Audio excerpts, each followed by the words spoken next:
Hola, ¿qué tal? Muy buenos días. Estamos aquí de vuelta en este seminario, Aprendizajes desobedientes, conocimientos salvajes contra el capitaloceno.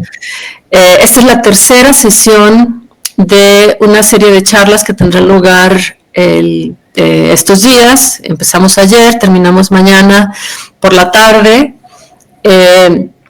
Y pues hoy tenemos una sesión pues que me complace muchísimo moderar, porque pues son particularmente pues temas, reflexiones que considero que deben de incorporarse también en estos debates, en estas discusiones que hemos tenido sobre cuestionar la educación.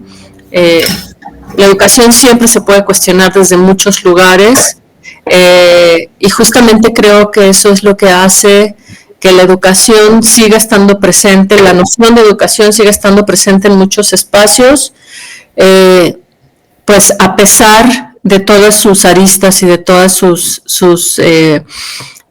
digamos, sus ambigüedades, ¿no? El día de ayer tuvimos ya, como decía, tuvimos dos pláticas respecto a, bueno, antes de pasar a esto, quiero recordarles ahora sí que pues algunas cuestiones generales, que es que esta charla se transmite a través de las redes sociales, de las páginas de Facebook del Laboratorio de Investigación en Arte y Tecnología del Centro Multimedia del Centro Nacional de las Artes, a través de la página del Centro Multimedia y a través del Centro de Ciencias Genómicas. Este evento es una colaboración tripartita entre el Laboratorio del Centro Multimedia, el Centro de Ciencias Genómicas y pues yo, ¿no? Entonces hacemos esta colaboración, digamos, un tanto semi-institucional. Pero bueno, ya entrando, recuperando el tema, ¿no?, que nos trae aquí. El día de ayer pues ya platicamos con personas que se han venido dedicando, que han venido trabajando con un acercamiento a la experiencia del territorio, ¿no? Tuvimos pues algunas personas invitadas que hablaron sobre la relación, por ejemplo, de la comunicación en algunas zonas, en algunos territorios, cosas como las radios comunitarias, experiencias de trabajo artístico en zonas pues rurales, en espacios comunitarios, entendido como un concepto más orgánico, ¿no?, más amplio. Y después, por la tarde, tuvimos la participación de tres mujeres que están participando, que están trabajando desde diferentes áreas, como es los espacios penitenciarios, con los cuales personalmente mantengo una relación directa por mi trabajo también. Carolina, que trabaja con temas de crimigración, con las poblaciones, con los grupos de personas migrantes, ¿no?, de los Dreamers, incluso, que están en Estados Unidos, pues padeciendo toda la situación política del momento y lo que ha sido históricamente para ellas y ellos. Y a Laura, que pues ella trabaja con temas de afectividad, ¿no?, también con cuestiones de interculturalidad. Por lo tanto, bueno, pues en esta sesión, conociendo el trabajo, y creo que estas charlas se trata justamente de aprovechar, de explotar en el buen sentido el conocimiento y la experiencia de las personas que pues nos honran y nos complacen con su participación, es pues justo eso, ¿no?, sacar este provecho. Por lo tanto, bueno, voy a permitirme hacer una brevísima, tienen muchísimo trabajo, muchísima experiencia, pero me voy a permitir hacer una brevísima presentación, solo para contextualizar, pues digamos, desde la perspectiva institucional, quiénes son las personas que nos acompañan hoy. Pero bueno, justo lo que estamos haciendo es cómo reconocer estos espacios, ¿no? Estos aprendizajes otros que vienen de muchos otros lugares. Voy a empezar con Claudia Breukman, quien es profesora de enseñanza primaria, licenciada en Ciencias de la Educación por la UBA y doctora en Educación por la Universidad Nacional de La Plata. En su especialidad ha trabajado en diversos ministerios en programas diversos de formación docente y en producción curricular. Es profesora titular ordinaria de didáctica de las matemáticas en la carrera de Ciencias de la Educación en la Universidad de La Plata, y profesora de especializaciones, maestrías, doctorado en educación también en la Universidad de La Plata, ¿no? Ha sido docente, hemos tenido el placer de tenerla como docente en la Facultad de Psicología de la Universidad Autónoma de Querétaro, ha estado por acá, y bueno, pues tiene una trayectoria muy destacada. Tuve la oportunidad de ver algunas de sus publicaciones y me parece que son temáticas fascinantes, justamente que nos dicen cómo la educación, incluso la educación institucional, y ahorita voy a explicar por qué digo incluso, tiene herramientas muy sólidas para abordar esas problemáticas que ella misma muchas veces no reconoce, ¿no? O no ha visto. Por su parte, Eduardo, a quien tengo el gusto también de conocer y de haber participado en algún taller que él trabajó sobre cartografías afectivas, que es un tema pues particularmente interesante en las experiencias territoriales. Eduardo conjuga el urbanismo, el análisis territorial y la creación artística para explorar nuevas formas de entender la ciudad. Estudió urbanismo en la Universidad Nacional Autónoma de México y diseño y urbanismo computacional en la Bauhaus-Universität Weimar, supongo que en Alemania. Cursó estudios en Derecho en el CIDE, además de Neurociencia, Arte y Cultura, en el programa Arte, Ciencia y Tecnología de la UNAM. Profundizó en modelado de redes espaciales en la University of Cyprus, University College London, Chalmers University of Technology, Politécnico de Torino y Space Syntax Limited, además de especializarse en diseño conductual y econometría espacial. Su trayectoria conjuga datos, ciudad, comportamiento para transformar los procesos de planificación espacial. Esto es solamente una probadita, pero bueno, digamos que aquí lo interesante es cómo muchas veces lo que a la luz de las demás personas puede ser que nos reconoce como alguien distinto. A mí me parece que es muy interesante en este caso encontrar estos puntos de confluencia, y yo quisiera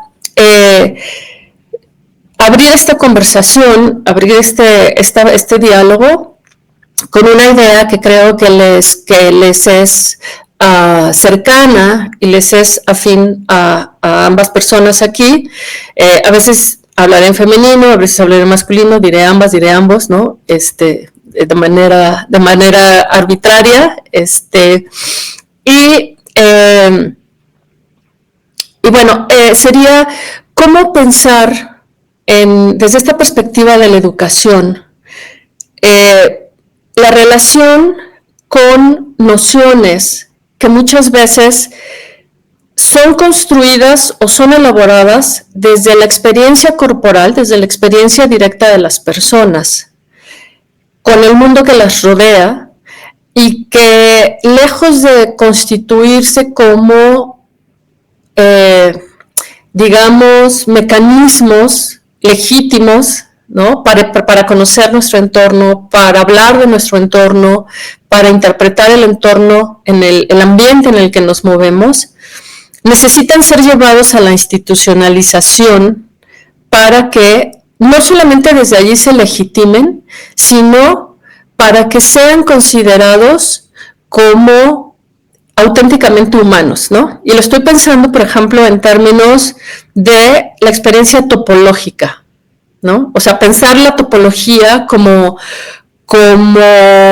las relaciones que tenemos con el espacio, y cómo esas relaciones con el espacio, que son muy intuitivas, porque de alguna forma son relaciones emergentes, O sea, es decir, nos movemos en los espacios de manera emergente, ¿no? Para poder, justo para no chocar, para saber que una escalera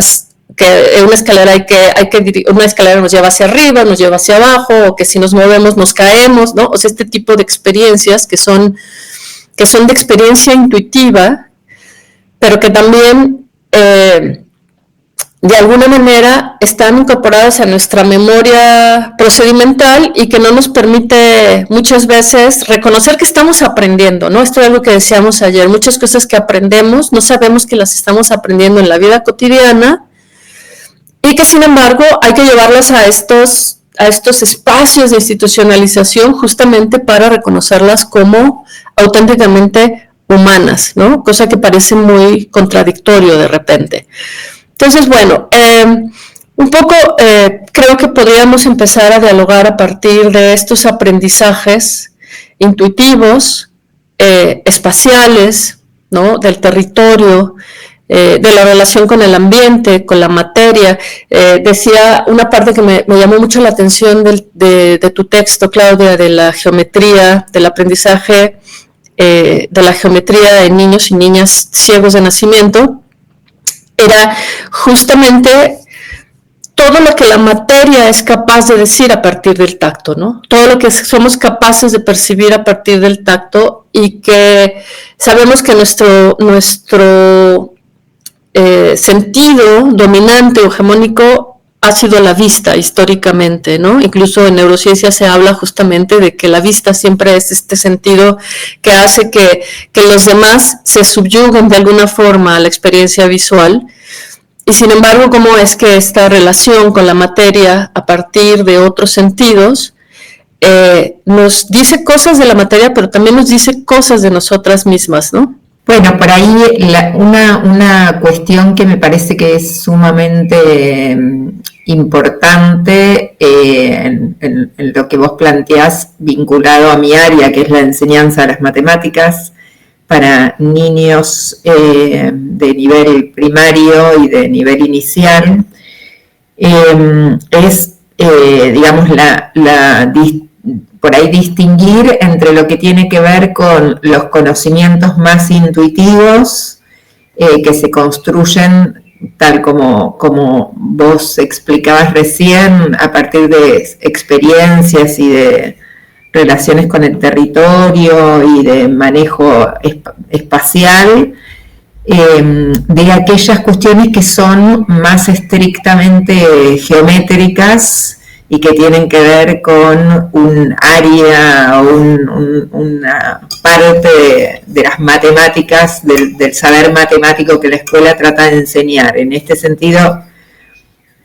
por ahí es un tema permanente de estudio y de investigación en la enseñanza de las matemáticas, cuáles son las relaciones entre el espacio, las relaciones con el espacio y cómo ese espacio, el espacio real, físico, empírico, en el que uno transita, le permite construir un conjunto de conocimientos que no se aprenden en la escuela necesariamente, que se pueden aprender en la escuela, pero que no necesariamente se aprenden en la escuela, de aquellos objetos que son más propiamente escolares o instituidos en los términos en los que por ahí vos lo habías planteado, ¿no?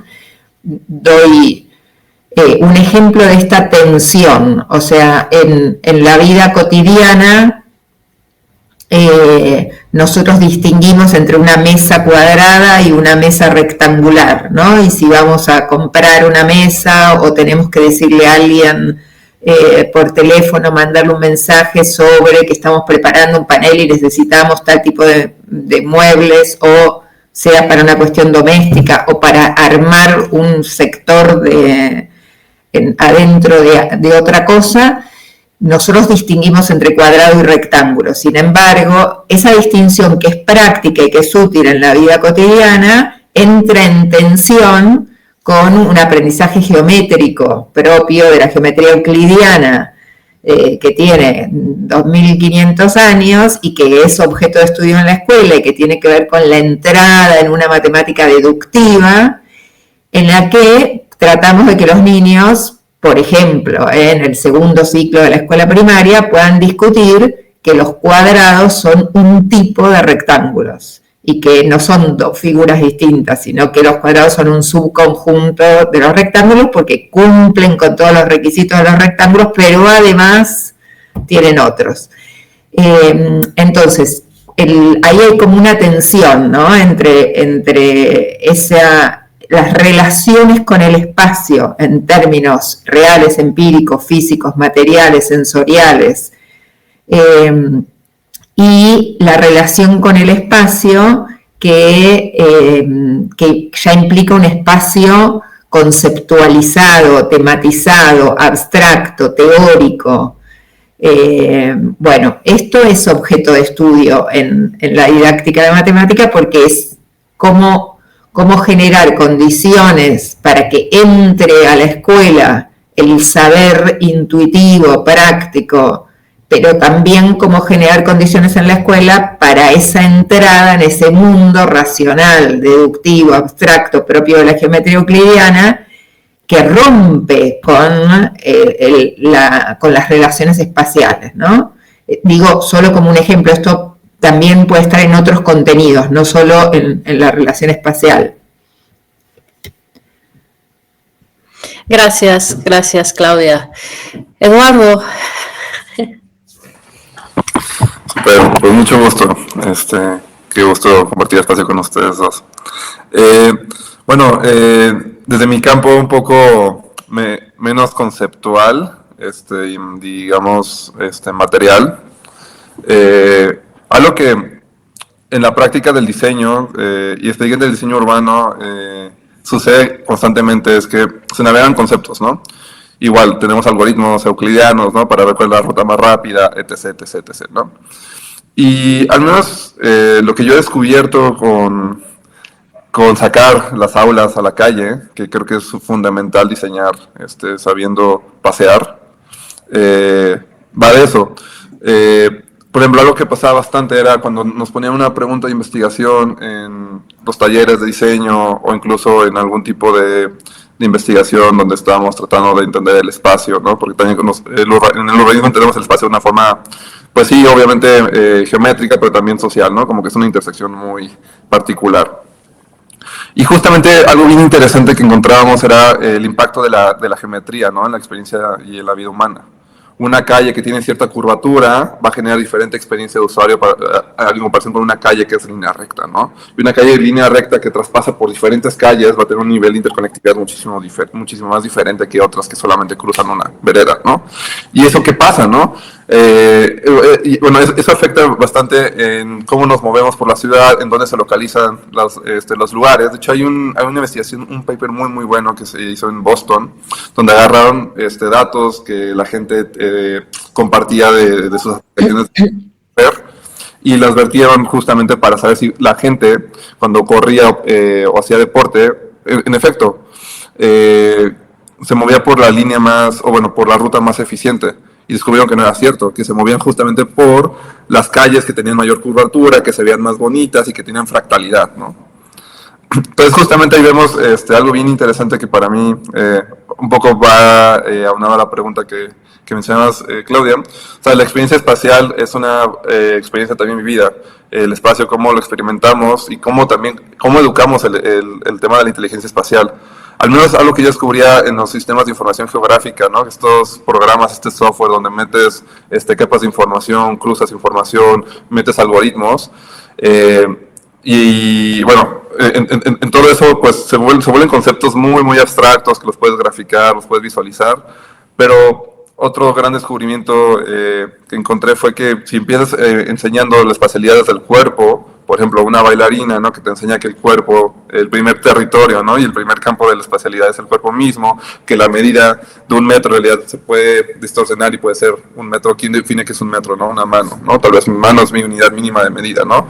Y a partir de esos conceptos mínimos que vienen de la corporalidad, que vienen desde lo más íntimo, que es, pues, nuestra intimidad desde el cuerpo, pues podemos construir, ¿no? Y entender fundamentos que van construyendo los modelos geoespaciales, ¿no? Una vez más, el tema de los algoritmos, el tema de Por ejemplo, hay una medida que es el isocrona, ¿no? El nivel de lugares que puedes llegar en 15, 30, 60 minutos, ¿no? ¿Cómo se mide eso? ¿Quién define que lo que yo puedo caminar como persona en 15 minutos, ese algoritmo va a recuperar lo que a lo mejor Claudia puede hacer, o lo que mi abuela puede caminar en 15 minutos, ¿no?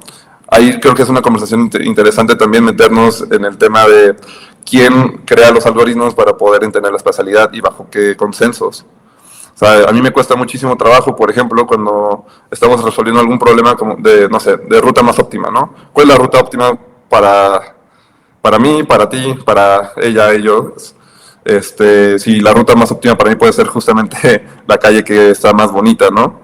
Y cómo eso, por ejemplo, puede estar, puede entrar dentro de nuestros celulares, dentro de nuestras aplicaciones. Esa experiencia subjetiva, cómo la podemos objetivizar, entre comillas, y podemos crear aplicativos que puedan capturar eso. Porque al final del día, si nos seguimos guiando por los modelos matemáticos que algún científico por ahí decidió arbitrariamente decir que esto es el parámetro correcto, entonces pues vamos una vez más a vivir realidades que pues no fueron consensuadas. Y segundo lugar, tampoco vamos a tener poder de negociación. Y la ruta, por ejemplo, lo podemos ver en Waze, ¿no? La ruta más óptima es quién lo define. ¿Quién define qué es la ruta más óptima? Y eso implica cuáles son las calles más transitadas. Y esas calles más transitadas se ven las calles donde el capital llega, ¿no? Entonces, una vez más, ¿quién está definiendo esos parámetros que están creando influencia? Y por eso mismo, regresando al punto inicial, yo sí siento que sacar el aula a la calle y poder comenzar a deconstruir esos conceptos fundamentales, por ejemplo, matemáticos, y decir como, bueno, o sea, la matemática puede ser, ese parámetro que define esa fórmula puede ser adaptable a partir de la experiencia vivida de otra persona, y esa fórmula al menos puede capturar un poco más de esencia, a que solamente son números abstractos y ya, ¿no? Porque al final del día en esos números abstractos se están tomando decisiones todos los días, ¿no? Y una vez más hay personas decidiendo cuál va a ser la calle que vamos a caminar para llegar a un lugar más rápido. Sí, por ahí, digamos, en esto de sacar el aula a la calle, también como al revés, ¿no? Cómo hacer para que la calle entre el aula y cómo hacer para que los conocimientos intuitivos, extraescolares, de diversidades culturales, entren al aula, por lo menos como punto de partida para el estudio de algunas cuestiones. Por ejemplo, en relación a esto que vos planteás de la medida, en Argentina, por ejemplo, se utiliza el sistema métrico decimal, metros, centímetros, etcétera, y no se utiliza, también se utiliza para las medidas de peso, para las medidas de longitud y de capacidad. En la vida cotidiana se utiliza el sistema métrico decimal. En México se utiliza el sistema anglosajón también, y eso genera, pone en juego otros conocimientos. Pero hay como varios estudios que han permitido relevar la diversidad de conocimientos sobre la medida en relación a aspectos antropomórficos y cómo eso en muchas culturas ha determinado unidades de medida, porque existe el pie, digamos el paso, el brazo, ¿no?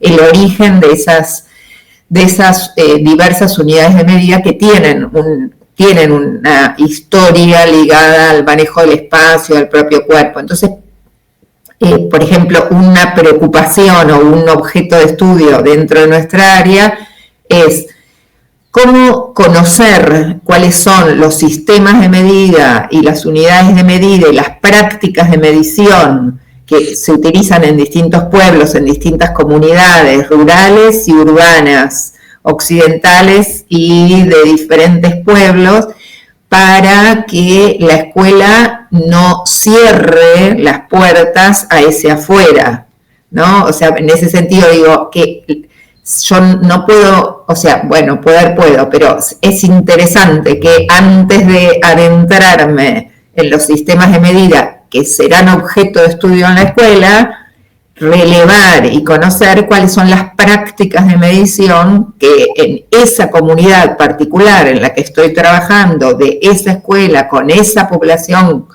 que tiene esa historia cultural o esa diversidad cultural, qué prácticas de medida, qué unidades de medida, qué formas de estimación se utilizan para que eso entre al aula, ¿no? No es solo no es solo que el aula vaya afuera, sino también cómo estudiar desde nuestro punto de vista didácticamente los procesos en los que se establecen relaciones entre unas y otras.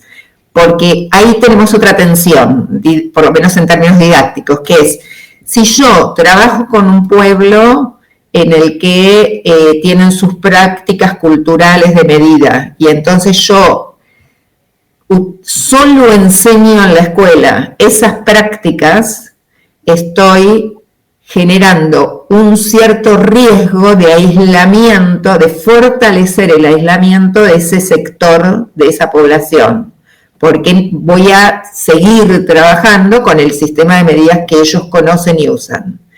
Si lo niego, es un epistemicidio, digamos.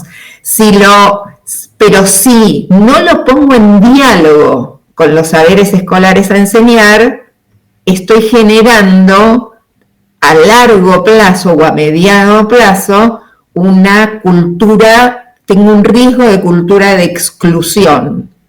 Entonces, ¿cómo poner en diálogo esos sistemas, sea de medida o de otros contenidos? ¿Cómo poner en diálogo esos saberes extraescolares, culturales, sociales, esas prácticas sociales, con los objetos de estudio más propiamente escolares que van a permitir que esos estudiantes continúen estudiando, digamos, ¿no? Por eso lo planteo como una tensión. Si, por ejemplo, yo trabajé muchos años en educación de jóvenes y adultos, y ahí hay un debate permanente entre la utilidad práctica, lo empírico, lo real, donde el discurso pedagógico en muchos países de Latinoamérica es, digamos, trabajar con sus conocimientos, con su realidad, con sus ámbitos profesionales o laborales, y si es población rural, con sus prácticas ligadas a sus ámbitos de desempeño cotidiano y a sus prácticas sociales. Sin duda, eso tiene que ser un tema de estudio, de relevamiento, de investigación y tomarlo como objeto. Pero también tenemos el riesgo de que si nos quedamos cuando educamos jóvenes y adultos que no hicieron la escuela primaria y generamos solo la continuidad de sus saberes, cuando terminan la escuela primaria de jóvenes y adultos, no pueden continuar con la escuela secundaria porque la ruptura entre lo que la escuela les va a pedir y lo que ellos aprendieron es mayor. Entonces ahí hay una tensión en términos pedagógicos, ¿no? Como, bueno, eso, cómo articular una entrada de todo eso extraescolar al aula y a la enseñanza específica de los contenidos, y a la vez cómo articularlo para generar las mejores condiciones para la continuidad de sus estudios en otros niveles escolares sin generar una segregación, como un currículum paralelo, ¿no? Que eso es como una tensión que por lo menos yo he encontrado en la educación de jóvenes y adultos y también de las personas con discapacidad, como una minimización, una reducción de la currícula a su mundo, sea su mundo teórico, su mundo práctico, su mundo laboral, su mundo simbólico, y ahí entonces se refuerza cierto riesgo de discriminación o de un circuito educativo diferenciado, ¿no? No estoy oponiéndome a nada de lo que planteó Eduardo, solo estoy diciendo que desde una mirada pedagógico-didáctica eso es un asunto a considerar. Claro, y aquí recuperando lo que decía Eduardo, ¿no? Justamente de esta idea de sacar el aula a la calle, y esto que planteas tú, que es justamente poner sobre la mesa que el problema está en esa frontera, ¿no? Esa aparente frontera que se ha construido entre el espacio, la experiencia áulica y la experiencia de la calle. Pero aquí, por ejemplo, ayer hablábamos un poco del papel del juego, de la exploración, de que hay algunos componentes de la experiencia, y se situaba particularmente en infancia, ¿no? En niños y niñas, en personas adolescentes, que hay como más permisividad de la experiencia exploratoria, ¿no? De ir apenas, ¿no? Entrando a territorios distintos. Y con esto que dices, Claudia, pienso en el caso, por ejemplo, de México, que también es un tema que un poco se planteaba ayer, con la diversidad lingüística que tenemos en México, ¿no? Tenemos 65 lenguas de carácter, pues algunas derivan de las mismas raíces mayenses, otras que tienen pues una gran diversidad al norte, que no necesariamente están vinculadas con la tradición mesoamericana, pero sí hay o sea, la vida cotidiana en este país, justo en los espacios escolares, transcurre en ese contexto que tú citas, ¿no? En esa tensión. Y a lo que generalmente se recurre es justo a tomar medidas radicales de decir, tú solamente vas a trabajar con lo que te compete, ¿no? Con lo que tiene que ver con tu comunidad, con tus tradiciones, y todo lo demás hay que hacer un trámite específico. Y al mismo tiempo, a la gente que estamos fuera de esas comunidades, es acercarte a esas comunidades, implica tienes que hacer casi un ritual de iniciación para entrar, ¿no? Cuando en realidad lo que está sucediendo es que el país se sigue conformando, países como México, al menos, con esta gran diversidad lingüística y cultural y política y todo lo que implica, es lo que está conformando la cotidianidad del país, ¿no? Y nuestra intuición también está permeada de esa cotidianidad de la diversidad, ¿no? Claro, entra el componente político en los aspectos pedagógicos, y ahí es en donde generalmente perdemos muchísimo de lo que podemos ganar cuando reconocemos que estemos en un lugar o en otro, la experiencia humana de alguna forma se está viviendo de una misma forma, ¿no? Porque ya cuando hay un componente político, entonces se asignan valores, se asignan incluso credenciales, ¿no? Específicas para decir esto vale, esto no vale, pero al mismo tiempo no hay que dejar fuera, que creo que es lo que recuperaba Eduardo, la idea de dónde está la experiencia la experiencia vivida de los sujetos, ¿no? De las personas que le dan que le dan tridimensionalidad a estas experiencias espaciales, ¿no? No sé, Eduardo, si quieras comentar algo. Sí, de hecho, bueno, más allá de meterme en ejemplos de aulas, creo que el mejor ejemplo que encuentro de lo que hablaba ahorita Claudia, de cómo poder, digamos, hacer una antropología, bueno, más bien una etnografía aplicada, ¿no? Y que esa etnografía aplicada sirva para informar lo que enseñamos en las aulas. Yo les voy a platicar rápidamente, ¿no? De lo que pasaba bastante con Google Maps en la India, que justamente tenían un problema cultural para que jalara esa aplicación allá. Allá no sé, hay muchas ciudades, igual es un país mega diverso y muy, muy complejo. De hecho, yo siempre he dicho que si diseñas un algoritmo para un usuario de la India, pues prácticamente ya lo diseñaste para cualquier tipo de usuario en el mundo, ¿no?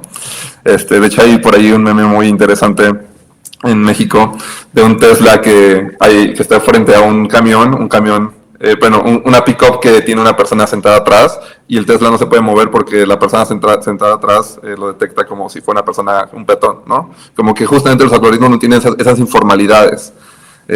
Y una vez más no están entrenados porque siempre van a tener ese sesgo, ¿no? Del norte global. Y me remito a esto. Lo que pasaba mucho en Google durante la década pasada era que Google Maps no era muy, muy usado en la India, porque en la India no se mueven con nombres de calles, ¿no? Ahí se mueven con hitos. Entonces dicen, camina a la siguiente calle, das vueltas donde está este supermercado o este monumento. Todo lo que hizo el equipo de Google para poder entender y poder decir cómo podemos hacer que Maps funcione allá, fue tomar un viaje a la India y literalmente etnografías. Ver cómo la gente se mueve, ver cómo la gente pide direcciones, las personas se acercaban, las investigadoras de Google se acercaban y justamente querían entender cómo la gente se movía y pedía direcciones, y a partir de eso comenzaron a entender que tenían que meter esas pequeñas indicaciones de camina 50 metros y vas a encontrar un mercado. En ese mercado, cuando camines a ese mercado vas a dar vuelta a la izquierda, ¿no? Y así fue como se comenzó a construir un Google Maps que funcionaba en la India. Y es un ejemplo muy interesante que a mí me parece particularmente importante, porque si vemos que esa aula que sale, o esos laboratorios que sí salen a la calle, y que además se aplican de forma masiva, no vienen de la academia, ¿no? Están viniendo de las grandes corporaciones tecnológicas que están literalmente cambiando vidas de personas. Y aquí es donde yo hago una crítica muy fuerte a la academia, ¿no? ¿Qué está pasando con los académicos que están escribiendo papers que van a leer sus colegas, sus 10 colegas? Y tenemos acá a programadores que van a tener sus respectivos sesgos, que sí están cambiando cómo la gente se mueve alrededor del mundo, ¿no? ¿En dónde está esa participación pedagógica de quienes están enseñando? Porque quienes están enseñando, en realidad, ¿qué impacto también están teniendo afuera? No quiero decir que no porque no tengan impacto, no, el trabajo no ser bueno, más bien me refiero a cómo podemos también hacer que la academia se vuelva más callejera, como también mencionaba ahorita Claudia, y que todo eso de conocimiento que se genera con la contemplación, pues pueda ser aplicada. Porque al final del día, una vez más, nos encontramos en un momento geopolítico muy interesante, donde quienes están moldeando la vida y la experiencia en las ciudades son las personas que sí están haciendo y programando, y una vez más nos están leyendo 1000 papers para decir, bueno, este algoritmo va a generar segregación espacial, solamente lo están haciendo, ¿no? Y ahí es donde a mí me preocupa bastante y me encanta esta conversación, porque una vez más, sí considero bastante que hay una crisis en cuanto a la pedagogía de la educación. Ya sabrán, ya habrán visto las estadísticas que ya hay muchísimas tasas de desempleo por gente que se gradúa, y cada vez menos personas están entrando a la universidad y están una vez más aprendiendo de forma autodidacta, ¿no? O al menos funciona eso en el mundo de la tecnología, que es en el que me manejo. Yo aprendí todo de forma autodidacta. YouTube fue mi mejor escuela y aprendí más cosas en la universidad que en la propia en YouTube que en la propia universidad, ¿no? Entonces, ¿qué va a pasar qué va a pasar en unos 5 años, donde también con los modelos de inteligencia artificial que ya que pueden ser nuestros propios tutores, y que además tienen la información a la mano de forma muchísimo más oportuna y rápida, pues va a haber un tema de relegación por parte de los docentes? Eso es algo que también me pongo yo a preguntar, porque además la experiencia docente, de forma positiva, tiene una experiencia vivida, tiene esas particularidades que obviamente un modelo LLM no te va a dar, pero una vez más, esa rapidez, esa instantaneidad, esa personalización de la educación, ¿no?, que tenemos a la mano, pues me parece un factor muy diferencial. Yo veo a las universidades más jóvenes aprender matemáticas de una forma 1000 veces más didáctica de lo que yo aprendí, ¿no? Y yo, por ejemplo, si hubiera tenido esos videotutoriales visuales para poder entender la matemática, o en ChatGPT que ya te enseña literalmente, tú vas trazando tus operaciones y te va explicando paso a paso lo que está haciendo, con mayor paciencia, con mayor tiempo, y una vez más entendido tu ritmo, a profesores que una vez más pueden ser un poco más violentos, o pueden perderse en hilos conceptuales sin explicar cuál es la parte más material de los conceptos, ¿no?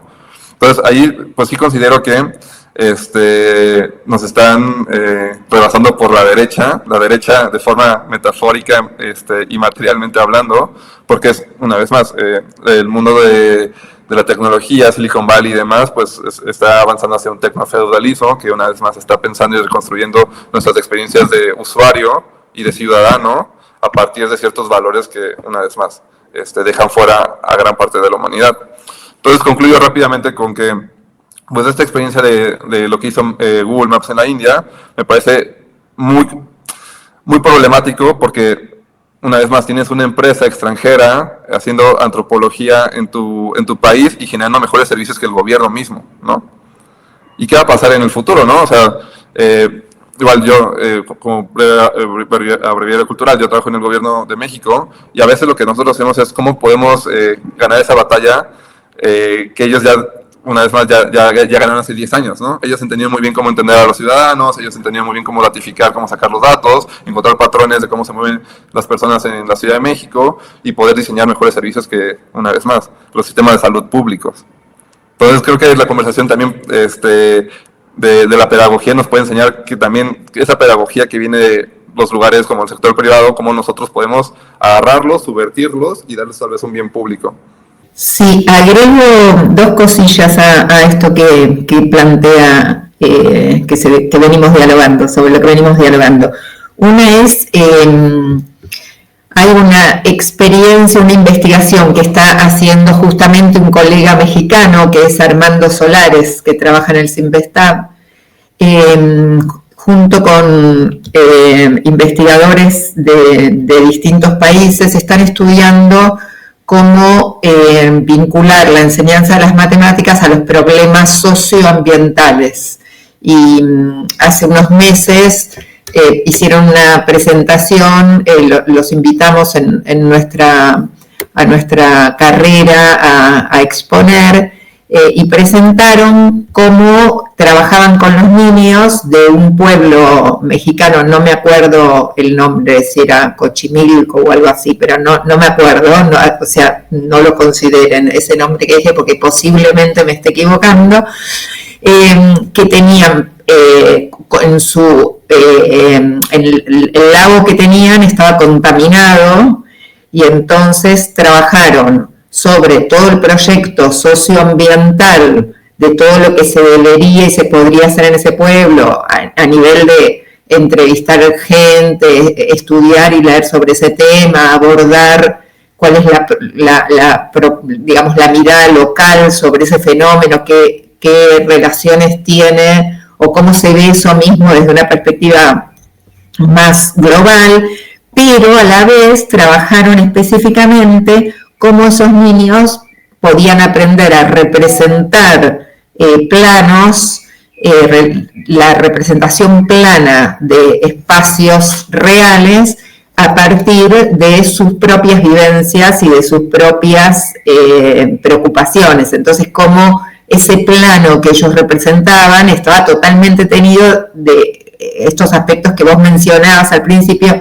de las propias experiencias y las propias relaciones, si es un lugar peligroso o si es un lugar que no puedo ir, si es un lugar que se va igual aunque esté prohibido, por dónde debería venir el agua, qué habría que hacer con el agua. Todo eso aparecía en las representaciones espaciales que los niños hacían. Están haciendo un trabajo súper interesante y tiene que ver justamente con esto que veníamos hablando, que es cómo considerar las problemáticas sociales y las prácticas sociales para la enseñanza de contenidos matemáticos escolares, pero que dialoguen con esas realidades diversas y que no, que no se oculten, nieguen ni escondan, proponiendo analizar un plano de la Ciudad de México. Entonces, por ejemplo, acá pasa mucho también en Argentina eso, ¿no? Que por ahí quienes hacen la producción curricular o los libros de texto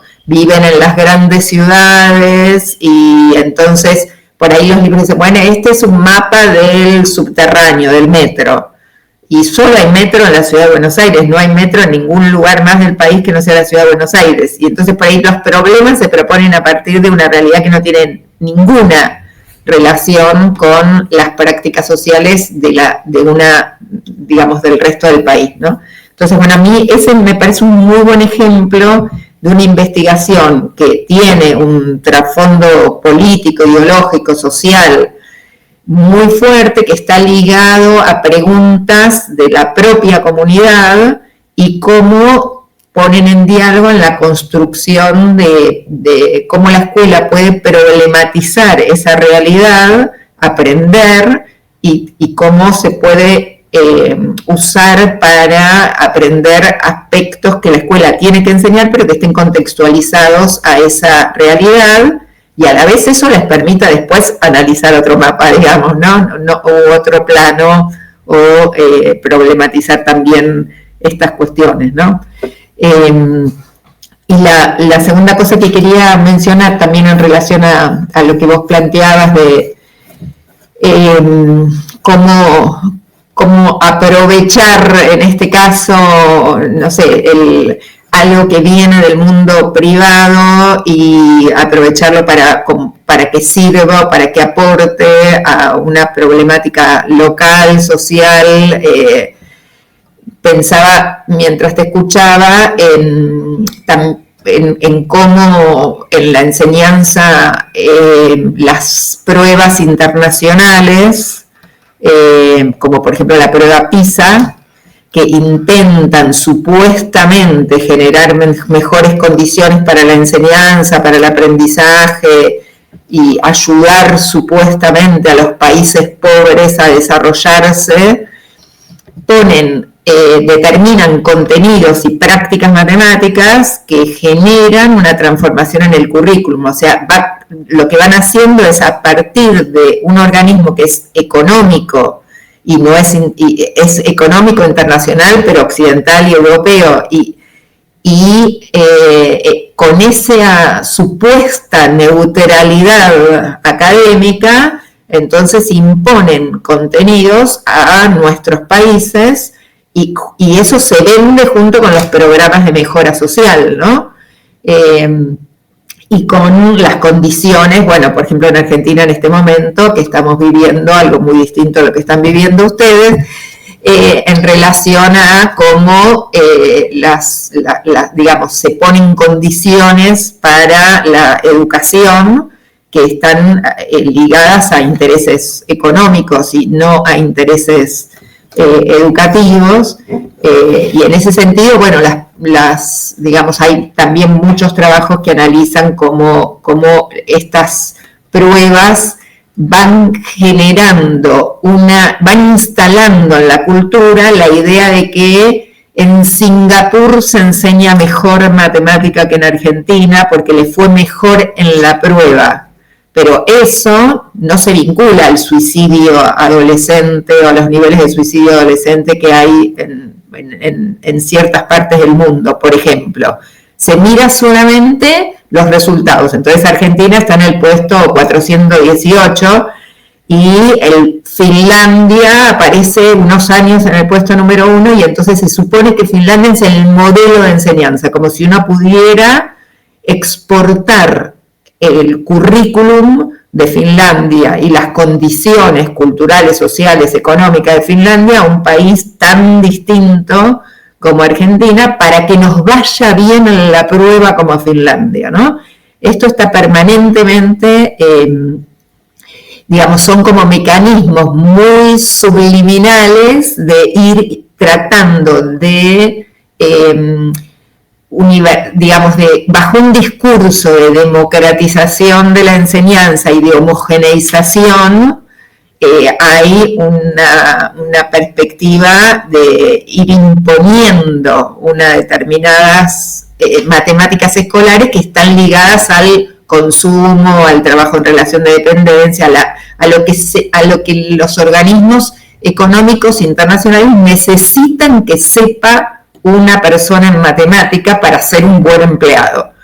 Y entonces eso atraviesa toda la enseñanza de la matemática en todos los países que entran porque bueno, el país dice yo entro a PISA, y entrar a PISA parece una decisión pedagógica didáctica, pero en realidad es una decisión política, y que tiene millones de consecuencias digamos, eso, que son miradas como si fueran neutras, ¿no? Se mira las matemáticas escolares como si fueran neutras, ideológica y políticamente, si hubiera una sola matemática escolar posible, y bueno, eso tiene muchas aristas, y también es campo de estudio en nuestra área ese impacto, y qué otros modelos de pruebas internacionales hay, o pruebas locales a gran escala, que son construidas en relación y en diálogo con el propio sistema educativo local, ¿no? Bueno, como un ejemplo. Gracias. Perdón, nada más rapidísimo, Eduardo, ahorita te doy la palabra. Nada más quiero como esta conversación también invita a que el público participe a partir de los comentarios, y creo que tenemos dos comentarios que tienen mucho que ver con esto que ambos acaban de plantear. Entonces me gustaría leerlos y ya para que intervengas, Eduardo. Remples nos dice: a mí me pasa en la educación ambiental, cuando llego a la academia a colaborar, no escucha las necesidades de los educadores o los usuarios. Es un abordaje totalmente descontextualizado y desde la jerarquía, ¿no? O sea, se ignora justo, y tiene que ver mucho con esto que acaba de decir Claudia respecto a cómo se imponen criterios, valores, ¿no?, específicos de a qué tendríamos que aspirar para estar dentro de este nivel de competitividad, ¿no? Y no necesariamente sobre las necesidades propias de los grupos, de la gente que está viviendo los espacios o las realidades locales. Luego Claudia Salcedo dice, me parece interesante el tema de las fronteras y cómo las construimos, la que mencionaron explícitamente de aula calle, pero también la que implícitamente menciona Eduardo entre academia, empresas tecnológicas, y que nos lleva a metáforas espaciales, ideales y acción conceptuales que sí podemos hacer, que no al final. Perdón, no, estoy confundida con la pregunta, con el comentario. De áreas de acción conceptuales que sí podemos hacer, que no al final la pregunta es, ¿acaso, no? Sería como un acaso, la pregunta al final es, ¿dónde está el conocimiento? ¿Quién tiene permiso de acceder a él? Y allí presente lo espacial emocional. Bien, muchas gracias por ambos comentarios. Adelante, Eduardo. Sí. Es que me quedé pensando que en realidad, por ejemplo, aquí el tema de las pruebas y demás, en realidad es también una pregunta bien filosófica, ¿no? ¿Para qué utilizamos las matemáticas? Y que tanto también una prueba es necesaria, porque necesitamos cuantificar que la alumna está aprendiendo si en realidad nos interesa que resuelva problemas. Tal vez, igual pensando ahorita como en el pensando momentáneamente, considero que, bueno, o sea, tal vez la aproximación de los sistemas educativos en realidad, filosóficamente al principio, pues, es problemático, ¿no? Homologar ciertos conocimientos, cuando pues las matemáticas históricamente se han usado para resolver problemas y tal vez no hemos regresado a eso, a entender que si al infante le muestras o le enseñas que las matemáticas le pueden ayudar a poder conectar, no sé, un lado del río con el otro y que necesita justamente trazar o saber cómo encontrar la ruta más óptima para mejorar su experiencia de vida, tal vez así se pueden corporizar muchísimo más de mejor manera el conocimiento. Pienso yo que ese es el tema, que a lo mejor y la ciencia en el siglo XXI ha tenido que mejorar, que es la corporización del conocimiento, ¿no? Saber para qué me sirve esta fórmula abstracta y poner ejemplos prácticos. Una vez más, yo recuerdo mucho en la escuela de Derecho que nos enseñaban el derecho no desde aprendernos y memorizarnos todo el Código Civil, sino de problemas prácticos. Y cuando vas resolviendo problemas prácticos vas encontrando soluciones y vas encontrando formas estratégicas de conectar puntos que antes estaban inconexos, encontrar patrones y resuelves. Y el caso que les platicaba de Google Maps es eso, resolver un problema y no tanto pensar en conceptualmente cómo formularlo, sino ponerte ahí en el campo de batalla e ir una vez más entendiendo cuerpo a cuerpo cómo la gente necesita pedir direcciones. Y siento que, regresando al tema tecnológico, siento que las empresas al momento, las empresas tienen un incentivo para poder solucionar problemas, es cierto, y creo que eso también les ha dado un gran margen de hacer metodologías muy interesantes, que no es glorificar lo que hacen, más bien es el incentivo monetario que tienen, les permite ser grandes polos de innovación. Y eso no lo puede negar nadie.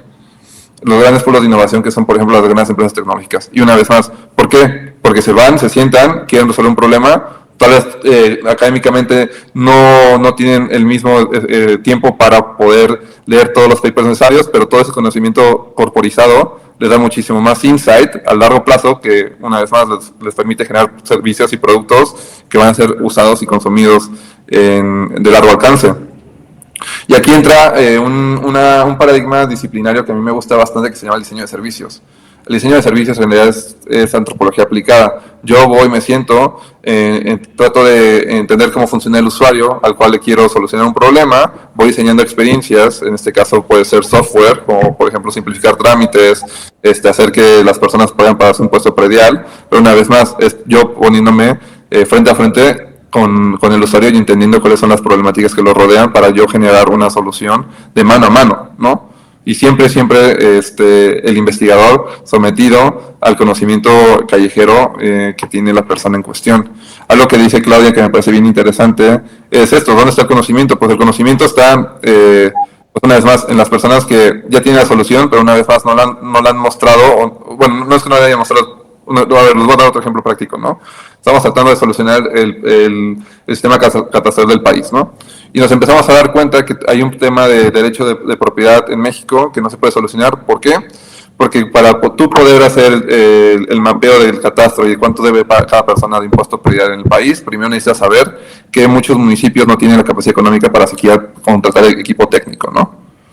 Y hay muchísimos papers, ¿no? De la UNAM específicamente y de grandes investigadores que dicen, sí, para poder recaudar fiscalmente y elevar el 1% del PIB en el país necesitamos aumentar el catastro, mejorar el catastro en el país, pero nunca te dicen cómo. Y nunca se ponen, una vez más, a hablar con los gerentes catastrales, con la abuela que necesita caminar 5 kilómetros para ir a un centro gubernamental más cercano para pagar su catastro. Entonces, por eso mismo, no entienden la base fundamental que las personas a lo mejor no pagan el impuesto predial porque no tienen oficinas gubernamentales cerca, porque no hay un tema de injusticia espacial.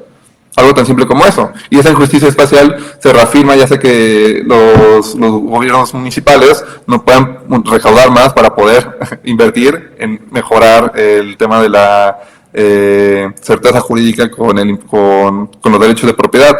Y sobre un círculo vicioso, llegan empresas tecnológicas que te dicen, yo te voy a resolver todo tu problema, solamente que lo que recaudes extra de impuesto catastral, yo me lo quedo, pero tú te quedas la solución tecnológica, ¿no? Entonces tenemos un tema donde no hay ni siquiera soberanía digital, porque justamente ya hay alguien más que te está vendiendo el producto, y encima tú no puedes construir esa soberanía digital porque ya quedaste rezagado durante varias décadas, ¿no? Y todo porque siempre el enfoque ha sido el problema mismo, pero pocas veces, y ese es el approach que me parece interesante, por ejemplo, de las startups, es vamos a atajar el problema mediante entender al usuario desde el momento uno. Y así hay muchísimos ejemplos de cómo se han solucionado problemas, por ejemplo, en temas de trámites administrativos, como una vez más, si tú digitalizas un trámite administrativo, evitas que la abuela tenga que caminar 5 kilómetros, que posiblemente eso implique que la abuela o un cúmulo de personas mayores tengan que en algún momento arriesgarse a ir al hospital, y ese hospital obviamente se encuentra saturado porque no hay servicios públicos suficientes, ¿no? Entonces te va a generar un efecto en cascada que una vez más tiene consecuencias previsibles, pero todo este problema de la raíz puede ser preventivo. Pero yo sí siento que lo fundamental en el fondo es que no hacemos suficiente antropología para poder solucionar problemas públicos, y estadísticamente las instituciones educativas perdieron el piso y dejaron de tener ese contacto material con la calle, con las personas y con esa sabiduría colectiva que se va construyendo a través del tiempo, porque una vez más solamente se cerraron en bibliotecas.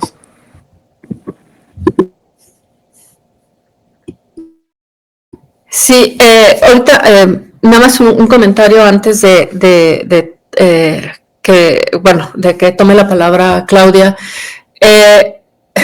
Algo que me hace pensar muchísimo esta plática, ¿no? Escuchándoles a ambos, es que cómo se percibe, ¿no? O sea, hay una cosa también intergeneracional respecto a la experiencia de esta relación entre cómo se construye, cuál es la relevancia de ciertas formas de aprendizaje, de la experiencia misma de la calle, pero también de la experiencia del aula. Y creo que también eso nos lleva a pensar cómo este diálogo en sí mismo puede decirnos también de mucho de lo que sucede en la experiencia de las personas, de las usuarias. Y yo, por ejemplo, pienso, escuchando lo que dices, Eduardo, y que tiene que ver un poco con la experiencia ayer de las radios comunitarias, como esta idea de que lo que decían las personas que participaron era que no se trataba que se trataba de formar para encontrar mecanismos de comunicación autónoma, ¿no? O sea, justo que no se convirtiera solamente en un vengo, te instalo una red, te enseño a usarla, te instalo tecnología, te enseño a usarla, y al rato que haya una actualización, te voy a venir a enseñar cómo actualizarla, ¿no? Sino, cómo le enseño a la comunidad, o cómo trabajo con la comunidad, porque no se habla de la enseñanza, sino la colaboración comunitaria, de manera que las personas vayan generando esta autonomía, una tecnología autónoma que responda a lo que ellas consideran relevante, necesidades reales, porque si no lo que pasa es que muchas de estas perspectivas globales de la tecnología lo que hacen es que acaban imponiendo una necesidad a comunidades que, como decías, ¿no? Esto de, yo me acuerdo cuando viví en un pueblito de Michoacán, literalmente para llegar a un lado era, pasas 2 postes, en la casa azul, das vuelta a la derecha, donde está el perro ladrando todo el día, allí enfrente, ¿no? Entonces, el problema era cuando metían al perro o cuando la gente pintaba su casa, porque entonces las instrucciones, pero no importaba, porque a final de cuentas, a cualquier persona, tú tocabas en la puerta de su casa, que nadie lo considerara una intromisión en ese pueblo, y decir, oiga, ¿usted conoce a fulanito? Y la gente te llevaba al domicilio, ¿no? Entonces, las necesidades de las comunidades son eso, ¿no? Son necesidades de intereses comunes. Y esos intereses comunes de las comunidades, vaya la redundancia, no necesariamente corresponden a estos lobbyings internacionales, ¿no? De decir, sí, claro, esto es lo que necesita todos los pueblos, todas las comunidades, todas las sociedades, y que de alguna manera eso justamente lo que nos lleva es a por qué, esto que decía Claudia, por qué estas formas en las que se somete a cuestionamiento formas de aprendizaje y de conocimiento tienen que ser necesariamente situadas, ¿no? O sea, yo creo que la tecnología es situada, pero también la educación, este conocimiento y estas pedagogías de conocimiento abstracto, de conocimiento teórico, si lo queremos poner en esos términos, también necesitan ser situadas. Lo que contradice mucho de los discursos y de estos ejercicios retóricos internacionales de que las ciencias es lo más internacional, lo más universal que tenemos, ¿no? Y no es cierto, ¿no? Porque en la práctica, en la corporización de ese conocimiento, está el fenómeno de lo situado, de lo que está viviendo la gente de la vida cotidiana y de sus urgencias y de sus intereses y de sus placeres y sus gustos y sus necesidades, etcétera, ¿no? Claudia, no sé si querías, perdón, tú decir algo. Sí, digamos, por un lado, retomar esta cuestión de esto que vos planteás de lo común. Justamente la enseñanza de la matemática está vista como un bien individual, ¿no? O sea, estas evaluaciones a las que hacía referencia evalúan los aprendizajes de cada alumno, de cada estudiante. Y estamos tan acostumbrados, ¿no?, a pensar que las matemáticas escolares son un bien personal, que nos cuesta imaginar que el éxito educativo matemático de un pueblo puede ser medido en otros términos, por ejemplo, por la satisfacción de las mayorías en la distribución del saber, o por la maximización de la inclusión, o incluso por el placer y la alegría que genera su aprendizaje, o por la promoción de perspectivas cooperativas comprometidas con la superación de problemáticas sociales de un pueblo. ¿No? En este sentido, el lado más hegemónico del planeta alimenta una enseñanza atravesada por la competencia individual y el sostenimiento de la exclusión y de la discriminación. Y entonces eso mismo que pasa a nivel internacional, que es suponer que si un país compra un determinado paquete educativo que incluye algo de lo que se produce en los países hegemónicos, entonces se va a desarrollar económicamente, y que si un individuo aprende eso que otros tienen, entonces también lo va a conducir al éxito individual. Entonces, bueno, en ese sentido, digamos, la comunidad pedagógico-didáctica en la que trabajo, digamos, o lo que venimos tratando de generar son condiciones para dejar de pensar la matemática como un bien individual y pensarlo como un bien colectivo, como una producción, digamos, del mismo modo que ustedes señalan las problemáticas sociales de un pueblo, también pensar el aula, el grupo del aula, como una micro sociedad o como una microcultura que también se puede pensar colectivamente, ¿no? Es decir, lo que quiero mencionar es que el otro aspecto, digamos, que se vincula con esto, es que, digamos, a veces solemos pensar que un paper o que lo académico es teórico o es abstracto o es hegemónico, pero ese paper puede estar documentando una investigación en la que se trabajó con una comunidad en la construcción colectiva de una producción didáctica en la que hubo actores diversos sociales participando, ¿no? Lo que quiero decir es que no necesariamente pienso que es tan dicotómico lo social, lo popular, lo participativo, lo comunitario, lo cooperativo, con lo académico como lo instituido.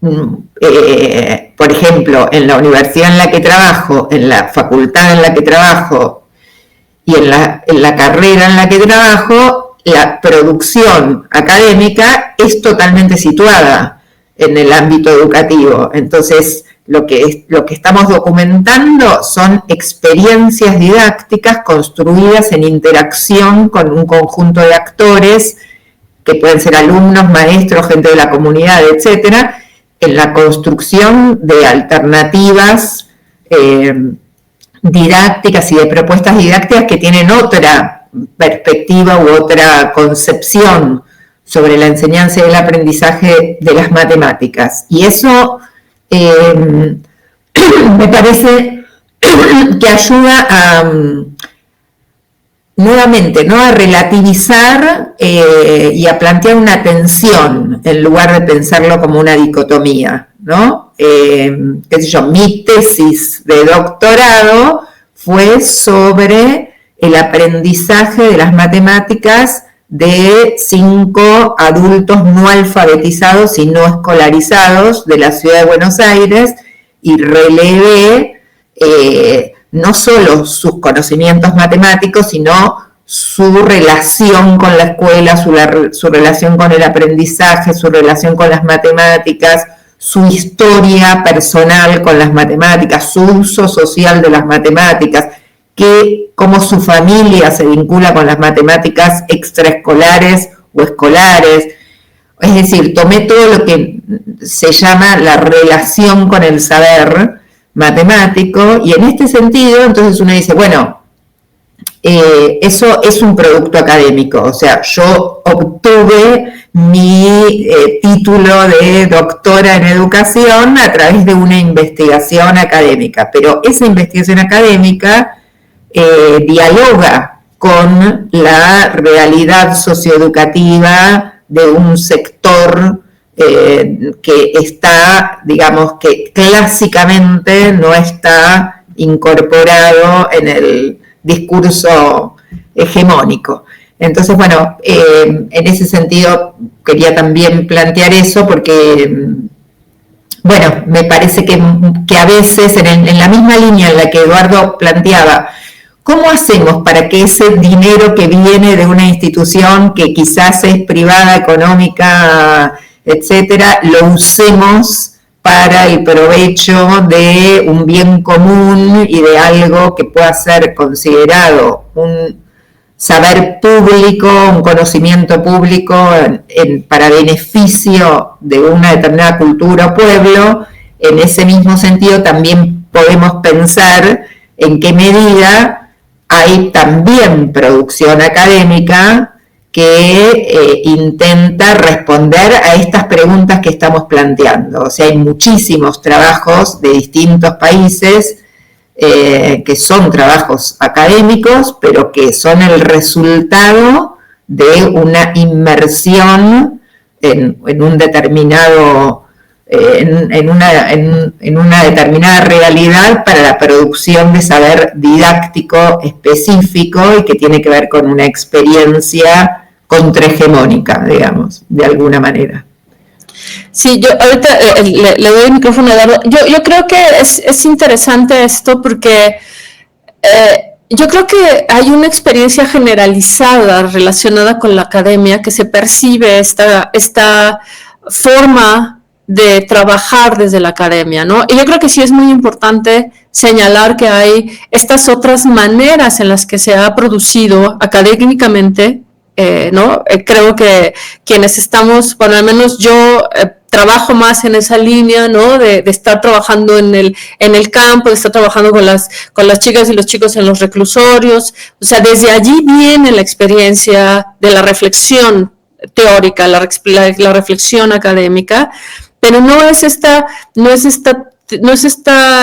tipo de trabajo de túnel, ¿no? De exploración de túnel, de decir, aquí están mis conceptos y estos son los que me van a revelar la verdad de la realidad, ¿no? Creo que sí hay una cosa generalizada en la academia, porque así es como se ha construido pues la academia de las instituciones que han marcado más la pauta de lo que debe ser el conocimiento científico, el conocimiento válido, legítimo, y que justo creo que nuestros contextos, cada vez que las personas estamos trabajando con esto que acabas de describir, Claudia, en mente, justo creo que lo que hacemos es abrir esas reflexiones, replantear esas reflexiones y darle un sentido distinto a la propia academia, ¿no? Y que desde allí estamos de alguna manera trabajando en estos dos territorios y poniéndolos a dialogar y reconociendo estas tensiones también, ¿no? Pero sí, me parece que hay un tema allí con las generalidades. Nuestro expresidente, una de las cosas que en su momento dijo era esta cosa de, es que los académicos, hay que acabar con ellos porque no hablan del mundo. Y claro, los que sí estamos hablando y los que estamos trabajando en la incidencia y estamos en el campo, digamos, en las problemáticas, decíamos, no, espérate, ¿no? Pues sí, nosotros sí estamos haciendo cosas, ¿no? Pero también ese trabajo teórico tiene un valor en sí mismo bajo condiciones específicas, ¿no? Entonces, ¿cómo señalar sin generalizar y reconocer la importancia de la propia diversidad de construcción de conocimiento que tenemos en la academia, ¿no? Sí, y las fisuras que tiene el sistema, ¿no? Porque el sistema tiene grietas, no es que el capitalismo es la novela de George Orwell, 1984, ¿no? No es un grupo de 10 personas que están en el planeta Marte dirigiendo el mundo. Tiene fisuras, en esas fisuras también trabajamos, entonces, ¿no? Uno se mete en esas fisuras permanentemente, entonces, por ejemplo, paralelamente a que yo hice mi tesis de doctorado en la universidad, el trabajo en el que estaba en el Ministerio de Educación de la provincia de Buenos Aires me permitía producir, bueno, en ese momento era de la ciudad de Buenos Aires, mi pertenencia al ministerio, me permitía producir materiales curriculares para maestros de jóvenes y adultos para la enseñanza de matemáticas que contemplaran sus necesidades, deseos, conocimientos, procedimientos de resolución, errores, ideas, etcétera. Entonces, en ese sentido, digo,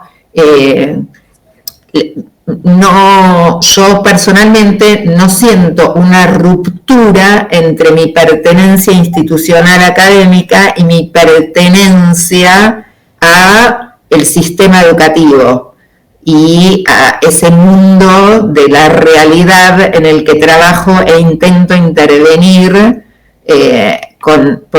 porque los temas sobre los que estudio son los mismos y porque esa producción también refleja esa inserción en el mundo educativo real. Pero bueno, coincido con esto que vos señalás, Claudia, que hay que a veces se instala desde un discurso progresista una dicotomización que es vista como, ¿no?, como lo ajeno, ¿no? O sea, y que se va instalando. Muchas veces los maestros nos dicen, bueno, porque el currículum lo hace alguien en un escritorio y nunca pisó una escuela. Y nosotros decimos, bueno, perdón, yo escribí parte del currículum y soy maestra, fui directora de escuela, trabajo con docentes, trabajé en profesorados, investigué con alumnos, investigué con maestros, no estoy afuera del sistema educativo.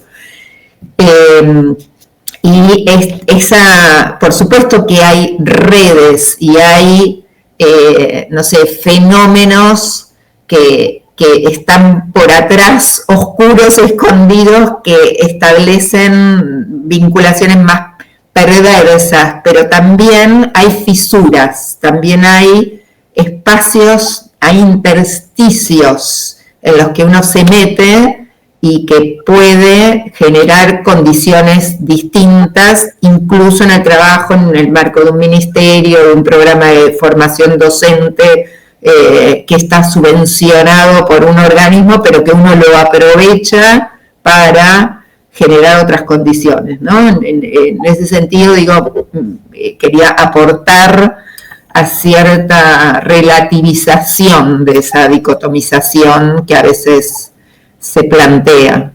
Claro, la fisura como condición de posibilidad y condición de materialidad, y diría Leonard Cohen, ahí es por donde se filtra la luz, ¿no? Justamente, es la oportunidad.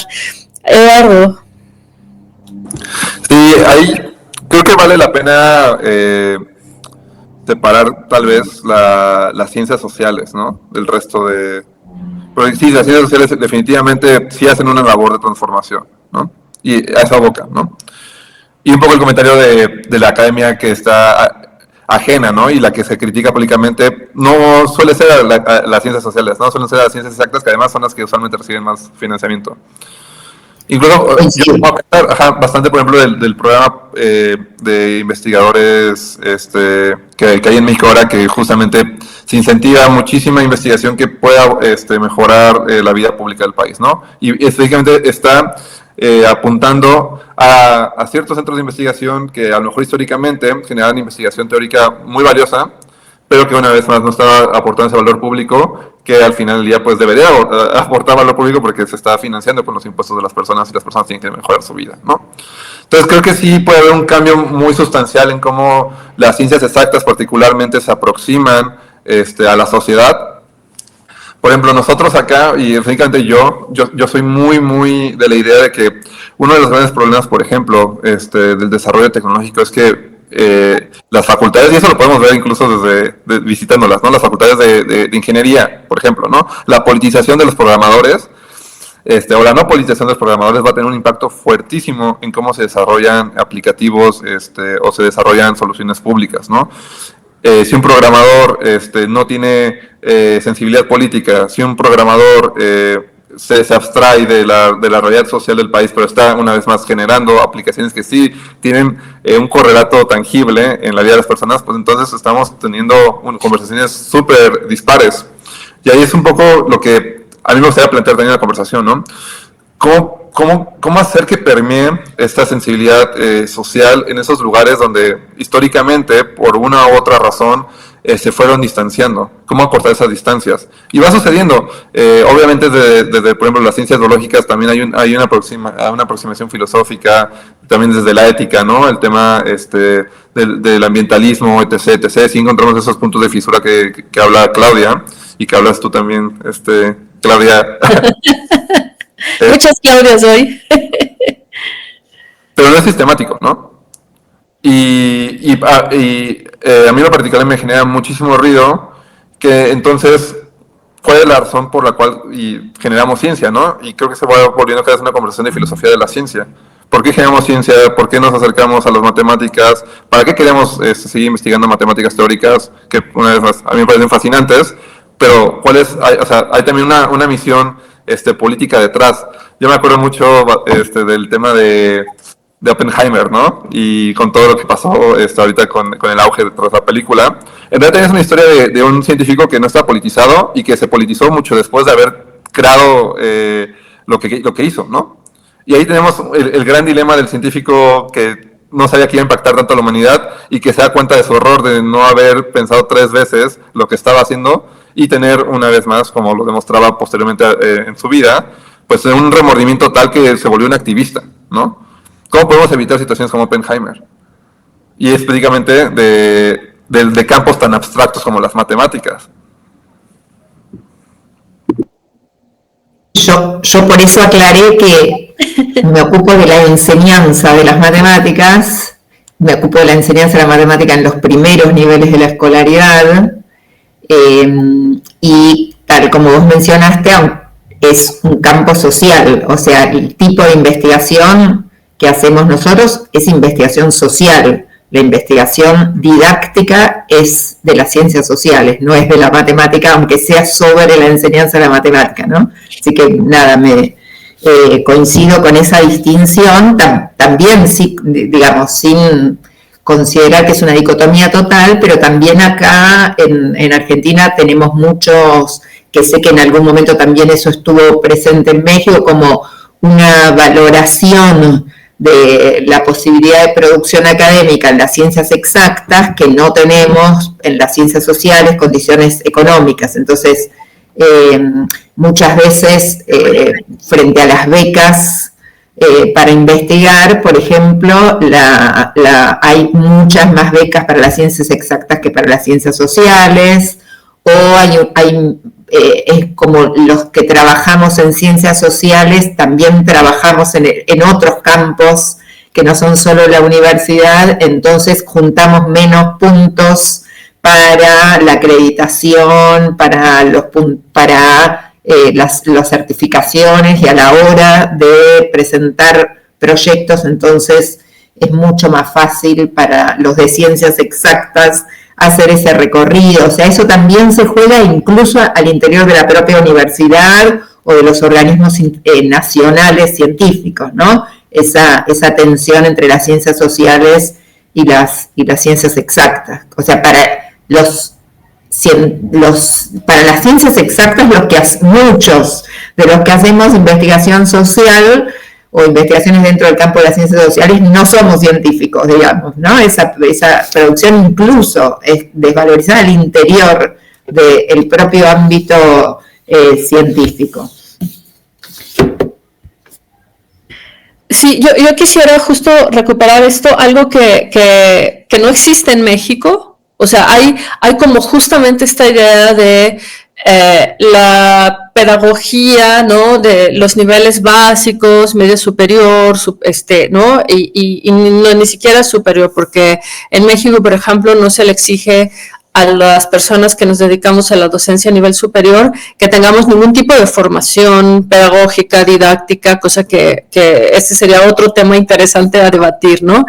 Pero conozco, por ejemplo, lo que se hace en Colombia, que es justamente algo parecido también en este sentido de formar a la gente para que enseñe ciencias, ¿no? O sea, biología, matemáticas, física, y estamos hablando de una experiencia pedagógica, intelectual, científica, metodológica, con con preguntas propias, con análisis propios, ¿no? Como que ahí hay un escenario en donde se están generando inquietudes y preguntas muy, muy específicas, y que siento que un poco hablando respecto a este aislamiento que de repente tenemos los países, creo que habría que pensar un poco más en esos términos, o sea, lo digo en el caso del contexto mexicano, cómo pensar en estos aprendizajes de las ciencias en este contexto situado del que ya hemos venido hablando, que señala Eduardo, que yo misma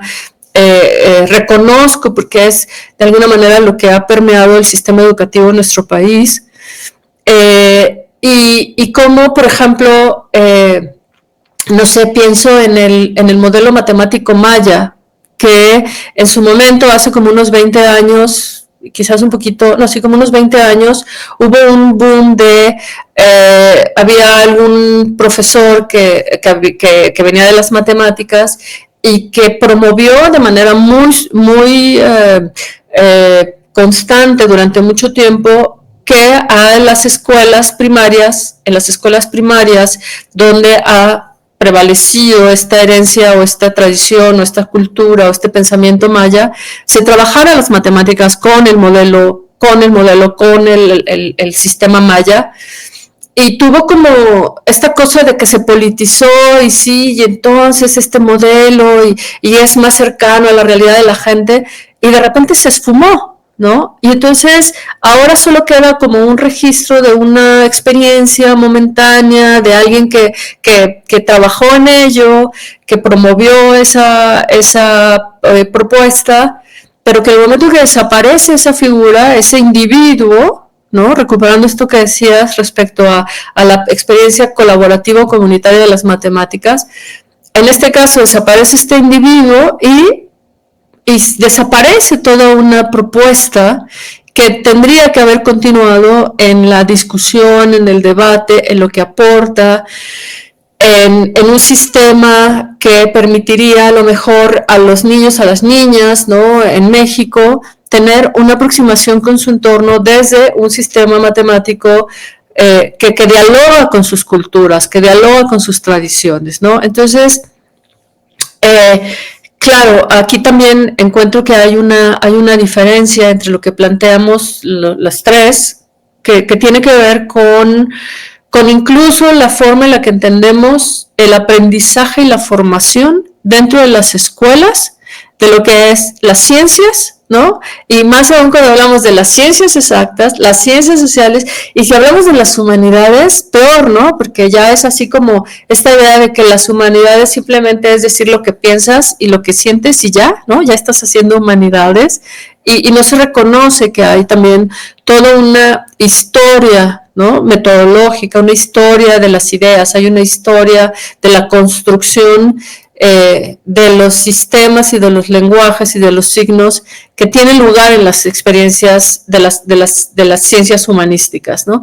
Entonces, bueno, creo que es importante, pues un poco a manera de síntesis de esto último, que lo encuentro sumamente importante para nuestro seminario, que se quede puesto sobre la mesa, y bueno, pues ya un poco creo que es importante ir empezando a lo mejor como intentar cerrar, ¿no? Esta plática en estos minutos que nos quedan, para que ustedes vayan pues poniendo sobre la mesa con lo que quieren que las personas que nos están siguiendo, que nos están escuchando y que eventualmente nos van a escuchar después en la grabación, pues qué les gustaría que se quedaran, como un poco abriendo a otras preguntas, estas reflexiones, estos debates, que son producto estoy segura que son producto de cosas que hemos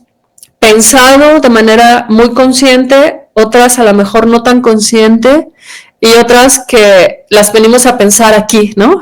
Un poco sobre la marcha del diálogo, como deben de construirse, creo yo, las conversaciones, a partir de la escucha de lo que las personas, de las cosas que esos otros nos comparten. No ¿Puedo sé aclarar algo, Claudia, antes del cierre? En relación a estas cuestiones que vos mencionaste, solamente quería compartir por esto que planteaste, esta persona que propuso, este matemático que propuso la enseñanza de las matemáticas mayas, que hay en Latinoamérica hay un importante desarrollo de una perspectiva que se llama etnomatemáticas. Y hay muchos investigadores y docentes y comunidades pedagógicas que trabajan en ella y que tratan de visibilizar las matemáticas vivas de diferentes culturas y también abonar a los procesos de decolonización de las matemáticas escolares, ¿no? Y analizan mecanismos por los cuales se naturaliza la homogeneización de una cultura matemática occidental dominante y producen aportes para otras perspectivas. Y tejen puentes entre las matemáticas escolares y las matemáticas de las comunidades, por ejemplo, D'Ambrosio, Gabarrete, Villaverde, Emanuel Liscano, digamos, hay muchísimos investigadores dentro de este campo de la etnomatemática que intentan trastocar, digamos, el orden establecido didáctico de la enseñanza de la matemática, y hay una producción muy importante. Tienen sus propias revistas, hay conferencias, hay cursos, participan en redes diversas, trabajan en distintas comunidades. Entonces diría que esa perspectiva, quizás específicamente ese trabajo quizás dejó quizás más huellas, digamos, que circulan o están en diálogo más con perspectivas por ahí que sí están estudiando, incluso que hablan de los epistemicidios de pueblos originarios o de culturas minoritarias, e invitan explícitamente, ¿no?, a una desobediencia política y epistémica, y bueno, y discuten la centralización oficial de las matemáticas escolares. Entonces digo, lo presento porque puede ser que para quienes no se dedican a la enseñanza de la matemática no sea algo tan conocido, pero esa perspectiva es una perspectiva que toma muchos de los aspectos que hemos mencionado y es toda una línea de intervención y de trabajo y de producción que tiene mucho desarrollo en muchos países y también en los nuestros. Gracias, Claudia. Creo que es muy importante lo que mencionas, justo porque dentro del contexto de este seminario, algo que buscamos, algo que no comenté al principio, a lo mejor sí, ya no lo recuerdo, es que este es el 4º año que trabajamos este tipo de encuentros, y una de las características es, como pueden ver, la relación, el acercamiento de diferentes disciplinas con un enfoque transdisciplinario, interdisciplinario, y creo que justo esto que dices responde a estas inquietudes que nosotros, Agustín, Elena y yo, que es quienes coordinamos esta actividad, tenemos de manera recurrente, ¿no? Como hasta qué punto realmente estos ejercicios interdisciplinarios, transdisciplinarios o multidisciplinarios en cualquiera de estas categorías realmente están ganando terreno, ¿no? ¿En qué medida realmente se están dando? Y eso lo conecto con esto que decía Eduardo, que me pareció súper importante y que ya no mencioné, que es las personas que están trabajando en ingeniería, en construcción tecnológica, son sujetos políticos también, ¿no? A lo mejor no se autoperciben como tal, pero claro que son sujetos políticos. En todo lo que respecta en temas de justicia, que es mi tema central, digamos, de investigación, me enfrento justamente con eso, ¿no? Con estas propuestas de los jueces de inteligencia artificial, los polígrafos de no sé qué, y entonces uno escucha las historias de vida de las personas que están en prisión y dices, esto sería aniquilar toda posibilidad de reconocimiento y de valorar la experiencia subjetiva de estas personas, ¿no? Independientemente de la razón por la que estén privadas de libertad. y claro, a final de cuentas acaba limitando y aniquilando una posibilidad de pensar otras vías para romper, para reducir, para transitar estas fronteras de las que hemos estado hablando en esta sesión, ¿no? Bueno, pues no sé si Eduardo quieras... Sí. Adelante. Sí, hay un autor que a mí me gusta bastante, que de hecho trastoca lo que mencionó ahorita Claudia. Es un libro que se llama El ojo del maestro, la historia social de la inteligencia artificial, de Matteo Pasquinelli. Y lo que hace Matteo, y retomando también el tema de las matemáticas, o sea, él habla que todos los modelos matemáticos, los algoritmos, en realidad es la historia social de una cultura, ¿no? Y él comienza de una forma espectacular hablando sobre un rito ceremonial que ocurre en la India, que ocurre creo que cada 60 años, y justamente es como ese pueblo en específico tiene un patrón, un algoritmo para doblar un pájaro gigante, ¿no? Y hacerlo chiquito, ¿no? Y que justamente él, a partir de ese caso de estudio, va a encontrar diferentes casos de estudio de cómo a través de ritos culturales se van generando algoritmos matemáticos que, una vez más, por ejemplo, en la India están muy bien acuerpados a nivel social, ¿no? Y por eso, una vez más, también la India tiene un modelo educativo que valora matemáticas, y por un tema de occidentalización, pero también porque los ritos culturales, una vez más, por cómo resuelves el problema de cómo doblar ese pájaro en el rito ceremonial, pues incentivan, ¿no?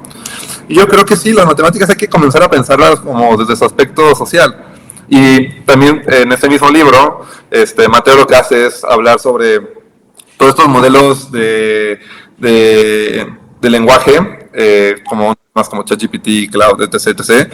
Y él en realidad lo que está hablando es como, a ver, en el fondo lo que está pasando no es que un algoritmo te está solucionando todo, es un buen de personas del sur global que están revisando el caché, porque una vez más eso sucede en las granjas de tecnología, en Bangladesh, en la India, incluso también en México. O sea, son muchísimas personas, muchísimo capital humano, obviamente precarizado, que están entrenando los modelos, ¿no? Y están entrenando esos modelos matemáticos que hacen que esos algoritmos y la inteligencia artificial funcionen, ¿no? Entonces, ¿cómo podemos también trazar una historia social de las matemáticas? Y regreso al comentario que decía hace rato, ¿no? Yo considero, y leyendo bastante historia, o sea, las matemáticas vienen también de curiosidad de resolver cosas o entender cosas, ¿no? ¿En qué momento perdimos el piso y se volvieron abstractas y olvidamos el asunto de que, pues sí, una vez más, muchos de los primeros algoritmos y modelos computacionales y en realidad modelos matemáticos venían de que, oye, ¿cómo yo cruzo de la forma más eficiente al siguiente lago sin pasar por el mismo camino una y otra vez, ¿no? Una vez más, siempre hay un trasfondo cultural, y mi misión o mi agenda política podría también incluso ser cómo metemos a las ciencias sociales más en las ciencias exactas, ¿no? Porque una vez más, ¿quiénes están tomando las decisiones? ¿Quiénes están construyendo los modelos? ¿Quiénes están diseñando la automatización de los robots? Una vez más, pues estamos pensando, o hay algún tipo de científico social que está detrás de los ingenieros diciéndoles, oye, pues fíjate que si tú diseñas esto, va a tener un boom en el impacto, laboral de millones de personas. Pero una vez más, como no hay ningún científico social que esté detrás, o que sea contratado, o que llegue a estos lugares, pues optimizamos nada más por optimizar, sin entender las implicaciones de esa agenda. Yo concluyo al menos esta sección con esta reflexión sobre que las matemáticas para mí son una ciencia social. Y viceversa, las ciencias sociales también comienzan a ser matemática, ¿no? Podemos encontrar patrones en los sistemas complejos, es un gran avance disciplinario, que es, por ejemplo, también lo hace mucho el Santa Fe Institute, el C13 en la UNAM, cómo podemos matematizar los encuentros sociales, ¿no?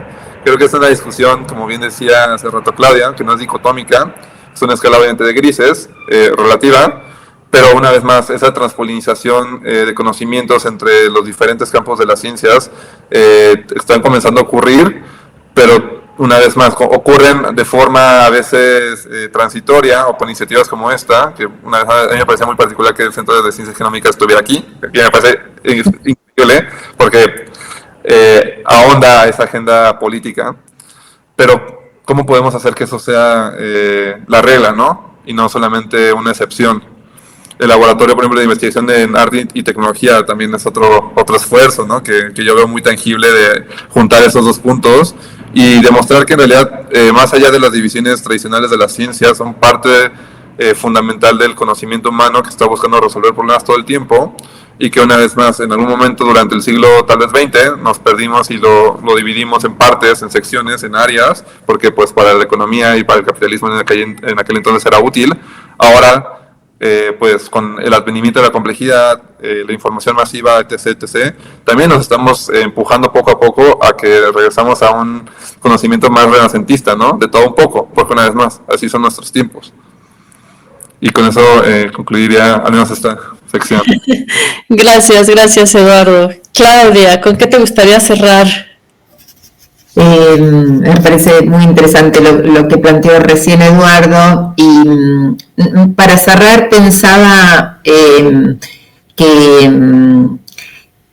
digamos, por ahí compartir con quienes nos están escuchando que existe, digamos, un desarrollo del campo de la didáctica, no solo de la didáctica de las matemáticas, también de las otras ciencias, y que parte de ese desarrollo que tiene que ver con digamos, seguir concibiendo los asuntos de la enseñanza y del aprendizaje escolar de las matemáticas como un campo de estudio y de problematización. Entonces, por ejemplo, dentro del área en la que yo trabajo,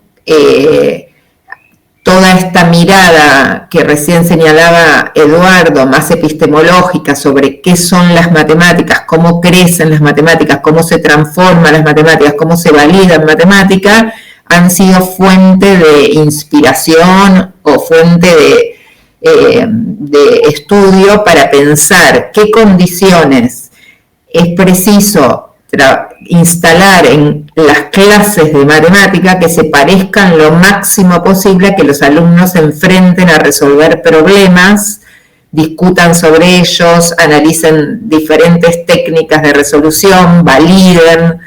Es decir, hoy día la producción que hay, el desarrollo que hay de este campo permite, digamos, por ahí abandonar esta mirada que se suele tener en nuestra sociedad de que los problemas de la enseñanza tienen que ver con cada profesor, ¿no? Si yo fuera maestro, si yo fuera profesor, yo haría tal cosa, si yo tuviera que enseñar, poder pasar de pensar en una mirada en la que la responsabilidad sobre la transformación de la enseñanza recae en cada individuo que enseña, y poder empezar a reconocer que hay una disciplina que estudia esos fenómenos y esos problemas y que está absolutamente atravesada por una mirada histórica y epistemológica de las matemáticas, que tiene que ver con esto que señalaba Eduardo, y que y que piensa los asuntos de la enseñanza como asuntos de producción colectiva de los saberes matemáticos en el aula. Entonces, bueno, por ahí, para quienes están más alejados, el desarrollo en los últimos 40, 50 años de la didáctica de la matemática permite incorporar estas preguntas que circularon hoy para resolver, discutir o enfrentar asuntos de la enseñanza. Y en ese sentido, también me gustaría mencionar que considerar esa perspectiva no implica una posición genérica, no alcanza con decir yo en mi aula quisiera que los alumnos aprendieran matemática dándose cuenta que las matemáticas son producidas en la historia por los hombres, se transforman, están atravesadas por la política, la economía, la religión, etcétera, sino que el estudio de la enseñanza de cada contenido tiene que contemplar esa perspectiva, o puede contemplar esa perspectiva, y que las respuestas que se dan no son las mismas cuando pienso la enseñanza en el nivel superior que la enseñanza con niños pequeños, o que la enseñanza con jóvenes y adultos, o con la enseñanza en un aula en la que todos los niños tienen una edad más o menos aproximada y la diversidad tiene que ver con cuestiones culturales, individuales, psicológicas, etcétera, de un grupo, de un aula heterogénea como puede ser un aula plurigrado rural. Entonces hay asuntos microdidácticos que están siendo estudiados y que no, para los que no alcanza con aplicar estas ideas generales, sino que requieren estudios específicos, dicho en otros términos. Bueno, si creemos que es insuficiente con decir, es importante que entre al aula la cultura matemática maya. Eso no alcanza, no puede recaer en un profesor o en un maestro cómo eso se contempla.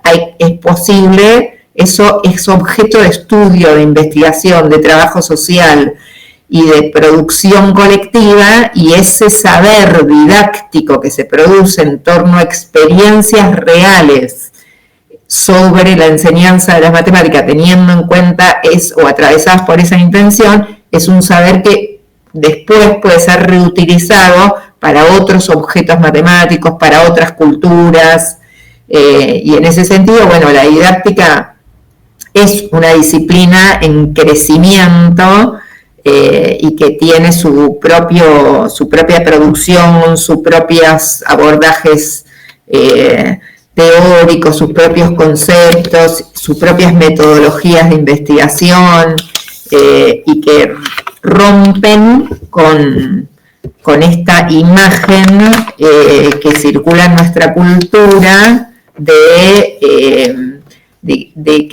que es un asunto más personal, individual y de voluntad, ¿no? O sea, nosotros no pensamos, nosotros quienes nos dedicamos a la enseñanza de la matemática, no pensamos que la respuesta a estas preguntas esté en manos de cada docente, sino en colectivos que involucran distintos tipos de conocimientos interdisciplinarios también, para poder dar respuesta a las preguntas sobre la enseñanza en cada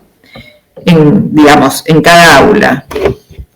Bueno, eso, solo compartir para un público no didacta, digamos, cómo nuestro campo de estudio está atravesado por todas estas preguntas y estudia esos problemas, ¿no? Esos problemas didácticos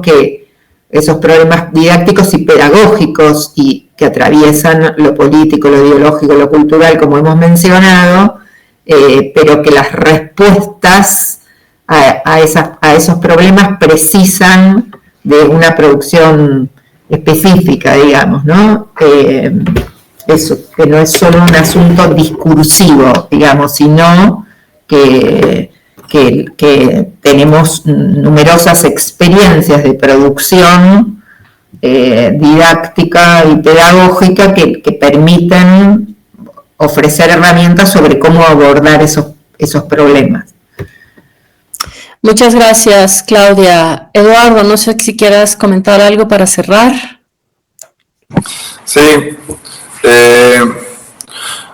Justo ahorita me quedé pensando, ¿no? Y quiero igual volver a tocar el punto de por qué considero importante el objetivo y la misión política de lo que hacemos como ciencia, ¿no? Al final, escuchando ahorita a Claudia, comencé a reflexionar la razón por la cual una vez más hacemos matemáticas, ¿no? Y si la matemática también resuelve problemas sociales, ¿no? Y en qué momento justamente los matemáticos como sociedad no incentivamos a que se consideren también científicos sociales, ¿no? Ese modelo, ese algoritmo que me permite hacer el routing para ver cuál es la ruta más cercana, también está una vez más agarrando temas de cómo funciona la ciudad, de cómo funcionan las interacciones en la vía pública, etc., etc., ¿no? Para generar ese modelo hay que tomar esas variables en cuenta. Y para entender esas variables hay que tener un poco de conocimiento sobre la sociedad, ¿no? A mí me parece muy interesante, por ejemplo, el perfil que tienen los desarrolladores de software, únicamente los que no terminamos la carrera aún, que justamente es eso, ¿no? Muchas veces son personas que están resolviendo problemas súper complejos, en donde hay muchísima intersección entre diferentes campos de estudio. Una vez más, para tú generar un mapa que te pueda dar el routing para ver cómo tu paquete va a llegar o cuáles van a ser las paradas para que ese paquete llegue de forma más óptima, hay que tomar en cuenta 1000 cosas, ¿no? Desde el análisis de redes, desde el componente gráfico, visual, etc., etc., etc., ¿no? Y allí es, una vez más, el punto donde yo considero que las humanidades pasan por las ciencias sociales pasan por las exactas, e incluso las biológicas, ¿no? Porque estás hablando también de paquetes que son perecederos, ¿no? Y por ejemplo, esos perfiles de personas, y que creo que una vez más nos está empujando este punto del capítulo a este momento de complejidad, hace que esos perfiles sean, pues esos pocos lugares que se van a volver cada vez más una generalidad, donde la transdisciplina pues ya es el día a día, ¿no? Si tú quieres generar algún tipo de solución tecnológica, en este caso desarrollo de software, tienes que tomar en cuenta 1001 variables, ¿no? Y las matemáticas es un pequeño campo muy chiquito que los utilizas, es un instrumento para lograr un objetivo claro, pero para que eso pueda tener una sinergia con, por ejemplo, solucionar el tema del abasto de medicamentos, pues una vez más tienes que tener esa conversación muchísimo más en paralela. Por lo tanto, concluyo con que creo que sí son buenas noticias pensarnos que cada vez más estos espacios se van a volver una cotidianidad, que en este periodo donde la academia, no sé si está en crisis o no, cuando también tiene un tema de crisis de replicabilidad, que podemos tener otra conversación por aparte sobre eso. O sea, creo que estos tiempos nos muestran que una academia activista también es importante y necesaria, ¿no? Y las ciencias sociales históricamente han sido ese espacio activista, una vez más, ese pequeño espacio de luz al final del túnel, pero que poco a poco se está trasladando a otros lugares, ¿no? Por ejemplo, ¿no? En las facultades de ciencias biológicas es muy común ver a activistas medioambientales, ¿no? Y son personas que están politizadas, ¿no? En su generalidad. Entonces, ¿qué va a ir pasando para que podamos llegar a esas otras ciencias exactas, como la matemática, como la física, como la química, donde justamente también tengamos estudiantes que estén cada vez más politizados, ¿no? ¿Qué tiene que pasar? ¿No? Tenemos que encontrarnos en una crisis medioambiental para que tomemos acción y conciencia de que nuestra investigación o nuestro aprendizaje, si no lo ponemos en contexto, pues puede ser perverso. Eso es lo que yo me pregunto y con lo cual termino reflexionando. ¿Qué tiene que pasar para que por fin esos físicos, esos matemáticos que están ahí, no en el vacío, pero que están obedeciendo muchos proyectos políticos, el laboratorio de los Álamos, ¿no? Donde crearon la bomba nuclear, una vez más es un proyecto político donde se instrumentalizó científicos y ciencias aparentemente neutrales para un proyecto, una vez más, social, ¿no? Entonces, ¿qué tiene que pasar para que por fin esas áreas donde históricamente la ciencia social no ha llegado tengan que polinizar? Bien, muchísimas gracias, Eduardo. Muchas gracias, Claudia. Pues con esto cerramos nuestra sesión de hoy. No sé si sea posible, Claudia, que podamos compartir tu sitio en los comentarios de la transmisión de Facebook, porque creo que vale mucho la pena y estoy seguro que habrá personas interesadas en conocer un poquito más a fondo el trabajo que haces en materia didáctica de las matemáticas y todo lo demás. Eduardo, también si tuvieras algún sitio que pudiéramos, que fuera posible compartir, creo que también eso sería importante, porque luego sucede que la gente quiere seguir, ¿no? Quiere seguir conociendo de manera un poco más detallada las las cosas, las actividades, los proyectos en los que están las personas que participan en estos seminarios, y creo que sería una buena vía. A quienes nos escuchan, pues les agradecemos habernos acompañado en esta sesión, y bueno, recuerden que a la tarde tenemos otra sesión más a las 4 de la tarde, a través de la página del Centro de Ciencias Genómicas, del Centro Multimedia, del Laboratorio de Investigación en Arte y Tecnología, del Centro Multimedia del Centro Nacional de las Artes. Y me van a disculpar ahorita, no me acuerdo quién es, no, ya me acordé, están Simón Gerbot y la otra persona es Lucía. Bueno, ahí sí Lidia Brenda, gracias, Agus. Y particularmente un agradecimiento a Alonso y a Abril, alias Agente Secreta Viridiana, por el apoyo en toda la parte tecnológica, para hacer posible estas sesiones de manera tan impecable y tan cómoda para quienes participamos en ella al aire, ¿no? Gracias, Claudia, gracias, Eduardo, realmente ha sido un placer poder escucharles, conversar. Nos quedamos con muchísimas ideas súper interesantes de todo lo que han planteado.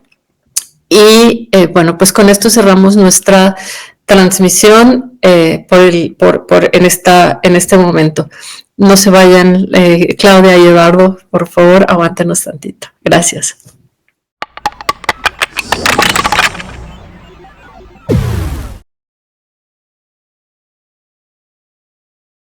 Gobierno de México. Segundo piso de la Cuarta Transformación.